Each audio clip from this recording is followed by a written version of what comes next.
Este é um audiolivro com narração automática gerada pelo Google.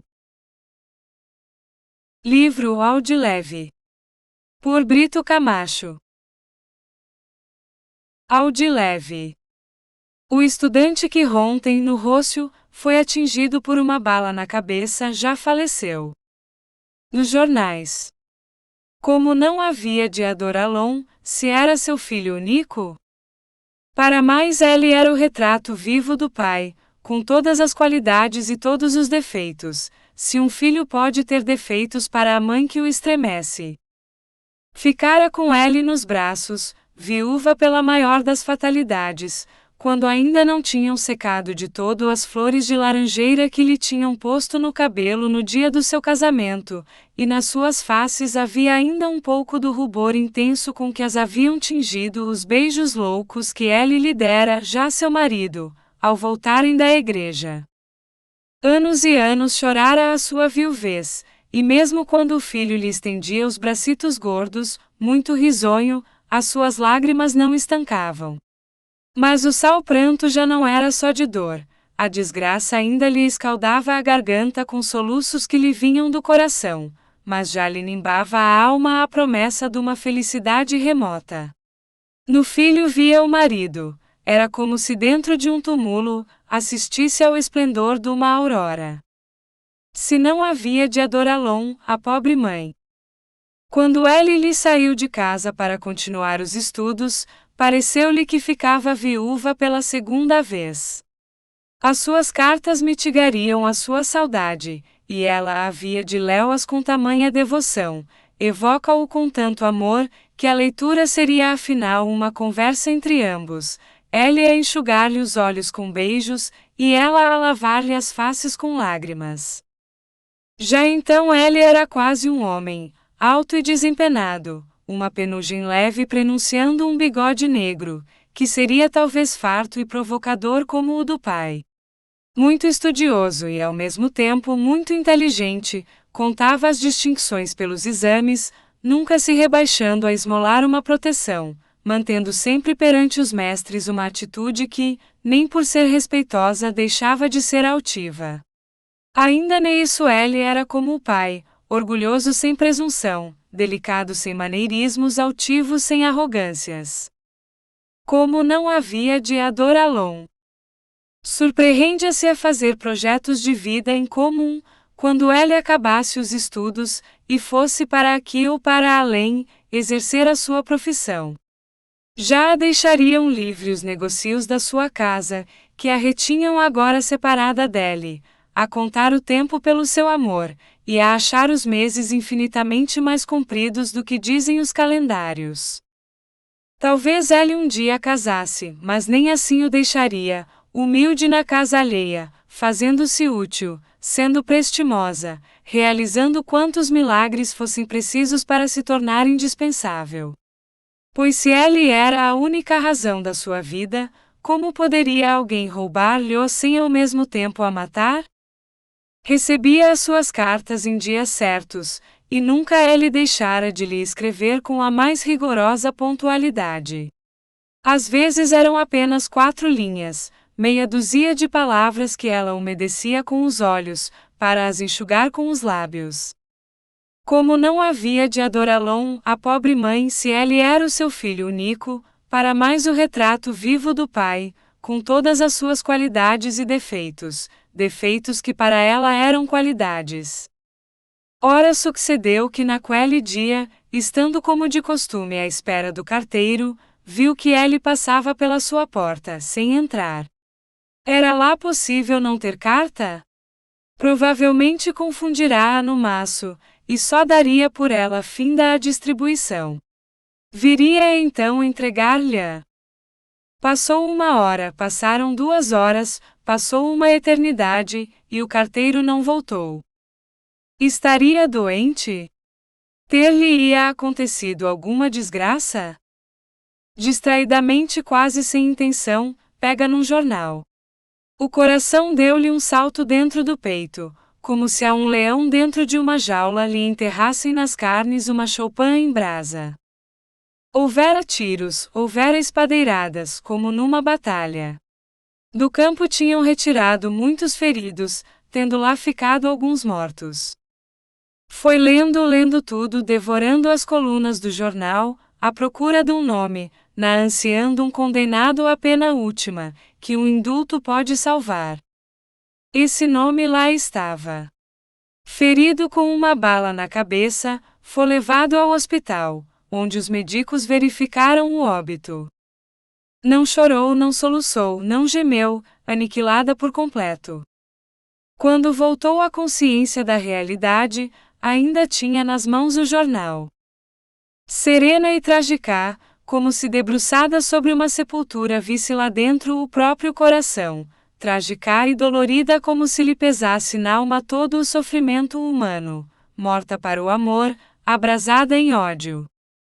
Mataram o meu pobre filho? Maldito seja para sempre, na sua descendência, o miserável assassino. Como não havia de adorá-lo, a pobre mãe, se ele era o seu filho único? Se fores um dia ao mar que a fortuna te não deixe, bota a rede e vai-te embora, quanto mais burro mais peixe. Foi criado de médico, e como a natureza o dotara com bastante inteligência e um notável espírito de observação, aprendeu 1000 coisas com o doutor, a ponto de se julgar apto a fazer o que ele fazia. Depois chocava-o aquela subalternidade de moço de consultório, as pessoas que entravam nem reparando nele, e algumas que nele reparavam tratando-o sem cortesia. Farto da quele viver, reconhecendo-se talhado para mais altos destinos, um dia pediu contas ao patrão, e abalou sem dizer para onde. Meses passados, enchia a cidade a fama de um doutor novo, que fazia verdadeiros milagres, havendo quem afiançasse que dera vista a uns poucos de aleijados, e cegaram uma meia dúzia de coxos. Por acaso o doutor topou um milagrante colega na rua, e reconheceu nele o seu velho criado, muito correto, muito bem posto, tal qual um intrujão com diploma. Ao outro dia, era um domingo, foi procurá-lo ao consultório, curioso de saber como aquilo era feito. No largo junto ao adro da igreja, havia uma extraordinária multidão. Quantas pessoas calcula o doutor que estejam além? Uns milhares. E quantas dessas lhe parece que serão inteligentes? Algumas dúzias. Pois essas formam a sua clientela, o resto pertence-me. Vinha isto a propósito, a propósito. Ah, sim, a propósito da tiragem do jornal que o administrador acha pequena. A necessidade de equilibrar o orçamento pode obrigar o governo a impor sacrifícios aos funcionários. Nos jornais. Era manso como um cordeiro, e leal como um velho amigo.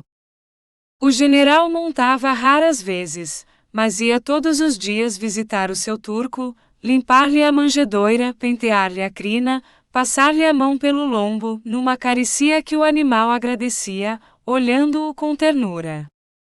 Às vezes a caminho do tanque encabritava-se com o impedido, dando saltos, como se quisesse fugir pelos campos fora, no gozo de uma liberdade que não conhecia, mas que adivinhava.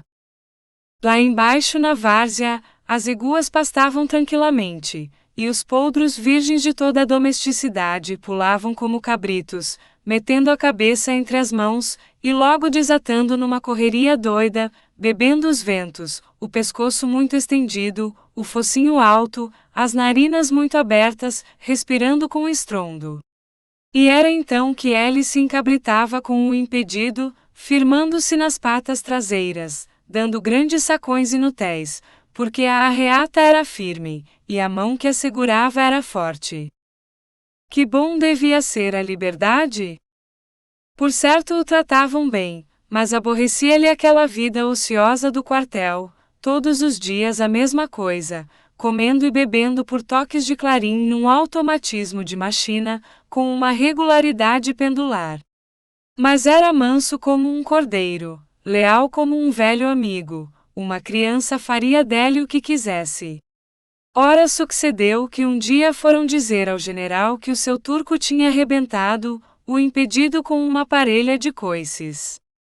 Não acreditou, mas entrando na cavalariça, viu o pobre diabo estendido, sofrendo horrivelmente. Tu que fizeste ao cavalo? Nada, meu general. É mentira. Eu conheço-o muito bem. Que lhe fizeste? Saberá vez que ele estava a comer a ração, e vou eu por brincadeira mexi-lhe na barriga. Pois aí está. Não se mexe na barriga de quem come. Era um grande filósofo, o general. Uma sogra nem de barro à porta. Andava ele pelo Algarve a tratar de negócios, quando o chamaram a Lisboa por telegrama, com a maxima urgência. Não lhe diziam do que se tratava, mas como era o médico quem lhe telegrafava, ficou num susto de morte, calculando que ou a mulher ou o filho se encontrasse gravemente doente. Pouco habituado a ser feliz, imaginou logo o pior. O primeiro comboio partia dali a 12 horas, e como ainda pudesse servir-se do telégrafo, correu a pedir informações. Disseram-lhe que era a sogra que adoecera no mesmo dia em que ele deixara Lisboa, e que a doença se agravava de momento para momento, receando-se um desenlace fatal. Num grande ar de alívio e satisfação, como precisava de assignar uma escritura daí a 3 dias, foi-se deixando ficar, pedindo que o informassem por via telegráfica e postal, dos progressos da doença. Receava ele, pouco habituado a ser feliz, que a doença não fosse em progresso, e por isso queria receber notícias amiudadas, se fosse possível a toda a hora. A doente piorava a olhos vistos, e dizia o médico que a pneumonia degenerava em tifo, sendo possível que houvesse meningite à mistura. Ele tinha uma enorme confiança no doutor, que já lhe assistira à morte de toda a família, e a quem ele conservara o partido, não para o tratar a ele e à mulher ou ao filho, mas tão somente para a sogra. Rematados os seus negócios, meteu-se no primeiro comboio com o coração aos baques, como quem aguarda uma sentença. Descia o médico a escada, quando ele a subia esbodegado, e com bagas de suor perlando-lhe a vasta fronte. Vi-a morta, meu caro amigo. Lancei mão de todos os socorros, e posso dar-lhe a boa nova de que passou todo o perigo. A crise fez-se hoje mesmo, e agora é só questão de tempo.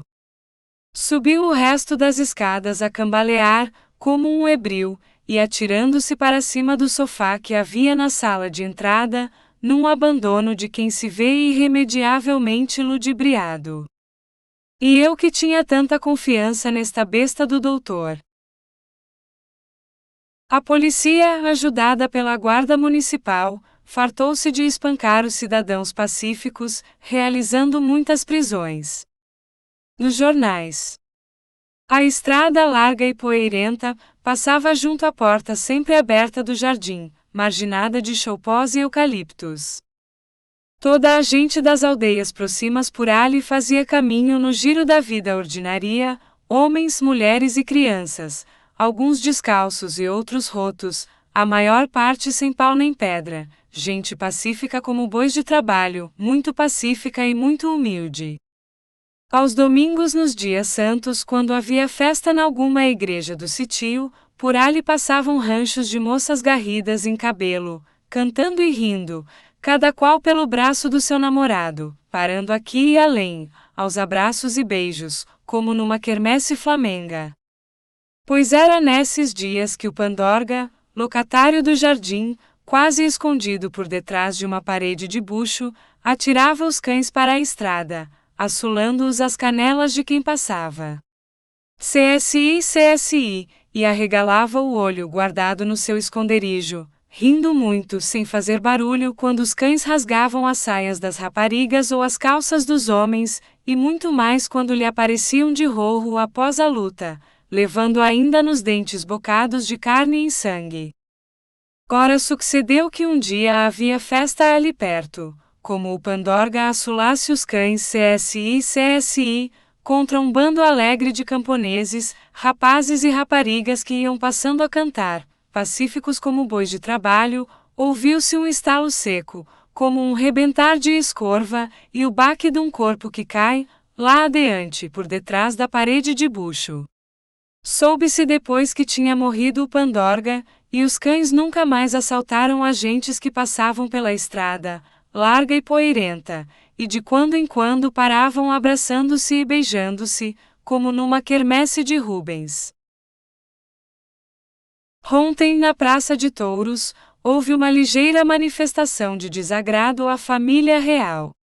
O rei não assistia ao espetáculo.